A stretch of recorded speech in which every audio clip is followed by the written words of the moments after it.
আসসালামু আলাইকুম। আলহামদুলিল্লাহ আলহামদুলিল্লাহ আলহামদুলিল্লাহ। দোয়া দোয়া ভাই, দোয়া করি একটু। আপনারাও দোয়া করেন আর ভিডিও শেয়ার করবেন। যত বেশি শেয়ার করবেন তত বেশি মানুষের সামনে যাবে। আর সবাই দুই হাত তুলে দোয়া করি, কারণ একটু আগে ইরান যে ঘটনা ঘটাইছে আর ইসরায়েল থেকে যে বার্তা আসছে, এখন পর্যন্ত অনেকটা ধোঁয়াশা আটকায় আছে। নিহু কি আসলে মরে গেছে কিনা আল্লাহ ভালো জানে। তো আমাদের ইরানের সর্বোচ্চ নেতা যখন আমরা সেম ঘটনাটা বললাম, আমিও নিউজটা করছিলাম যে না, তিনি নিরাপদে আছেন, ইরান স্বীকারোক্তি দেয় নাই।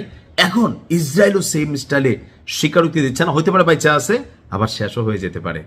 দর্শক, ইসরায়েলি প্রধানমন্ত্রীর কার্যালয় এবং ইসরায়েলি বিমান বাহিনীর কমান্ডারের যে কার্যালয়, সেই অবস্থানগুলোতে ইরানের যে সামরিক ভান্ডারে থাকা ওয়ান অ্যান্ড অনলি ব্লুটুথ ক্ষেপণাস্ত্র খাইবার মিসাইল বিদ্যুৎ গতিতে চলে, তো সেই খাইবার মিসাইল দিয়ে আঘাত করেছে আপনার ইরান, আর এতে ব্যাপক ক্ষতিগ্রস্ত হয়েছে। তথ্য সামনে এসেছে। অবস্থান নিহুর এখন পর্যন্ত স্পষ্ট না। নিহু কি এই অভিযানের সময় তার কার্যালয়ে ছিল, তার বাসভবনে ছিল? তথ্যসূত্র বলছে ছিল। যদি থেকে থাকে তাহলে এই মুহূর্তে হয়তোবা ওই পারের পথে, আর যদি না, গোয়েন্দা সংস্থাগুলোর তথ্য থাকে বা সামহাও বুঝতে পারে যে ইরানের হাতে যে মেশিনারি আছে এটা চাইলে যে কোনো জায়গায় ইসরায়েলের নিয়ে খেলতে পারে, তো সেই ক্ষেত্রে হয়তো ভিন্নতা থাকতেও পারে। তবে আমরা দোয়া করি যেন ঘটনা সত্যি হয়। ইরানের সংবাদ সংস্থা তাসনিম নিউজ বলছে, লক্ষ্যভিত্তিক এবং আকস্মিক এই হামলার কথা ঘোষণা দিয়েছে বিপ্লবী গার্ড বাহিনী। অর্থাৎ তারা বলছে যে সুনির্দিষ্ট টার্গেট করে আমরা অভিযান চালাবো। খেয়াল আছে, আমি আজকে একটা নিউজ দিয়েছিলাম, আমরা জানি কালকে, যে বড় একটা ঘটনা ঘটতে যাচ্ছে, ব্যাপক প্রস্তুতি নিয়েছে ইরান। প্রতিবেদনে বলছে এই অভিযানের পর নেতানিয়াহুর পরিণতি এখন অনিশ্চয়তার মেঘে আচ্ছন্ন।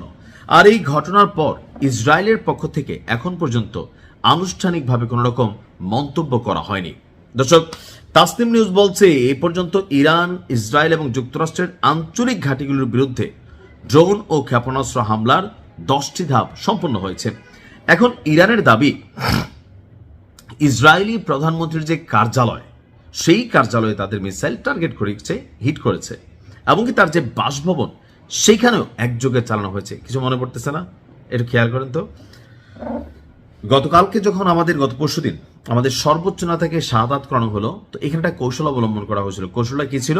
যে একযোগে ওনার কার্যালয়, ওনার বাসভবন বা সম্ভাব্য যেই যেই জায়গায় তিনি থাকতে পারেন, গোয়েন্দা সংস্থা সিআইয়ের তথ্য, এই সবকিছু মিলাইয়া তারা কিন্তু একসাথে একটা সিরিজ অভিযান চালাইছিল, যেন এ থেকে যদি তিনি বিয়ে যান, বি শেষ হবে, বিয়ে থেকে সি যান, সি শেষ হবে, যেখানেই হোক কোথাও না কোথাও তো আছে। এখন এই বান্দার জন্য আমি আল্লাহর কাছে দোয়া করি, আল্লাহ যেন গরিবদের, আমাদের নিপীড়িত মানুষদের দোয়া কবুল করে এবং কি তাকে আল্লাহ যেন ওই পারে নিয়ে আনে। তো এখন পর্যন্ত ঘটনা নিয়ে নানান বক্তব্য আছে। ইসরায়েল মুখে কুলু পেটে রাখছে। আন্তর্জাতিক কিছু গণমাধ্যম বলছে যে নিহু কার্যালয়ে ছিল, কেউ বলছেন বাসভবনে ছিল, কেউ বলছেন যে রেস্টে ছিল, কেউ বলছে যে বাংকারে ছিল, কেউ বলছে শেষ আলহামদুলিল্লাহ, কেউ বলছে না এখনো শিওর হওয়ার নেই, আমরা ছবি দেখি নাই। আবার এআই দিয়ে অনেক এডিট করা ছবি, ভিডিও ভাইরাল হয়ে গেছে, কিন্তু এআই দিয়ে এগুলা অরিজিনালি আমি যতক্ষণ পর্যন্ত আপনাদেরকে নিউজটা না দিচ্ছি, অথবা যারা আন্তর্জাতিক গণমাধ্যম অথেন্টিক তাদেরকে ফলো না করবেন, সো এই ব্যাপারে শতভাগ নিশ্চিত হয়ে কোনো কিছু বলা যাচ্ছে না। বাট ঘটনা যে ঘটছে, শুকরান। আসসালামু আলাইকুম।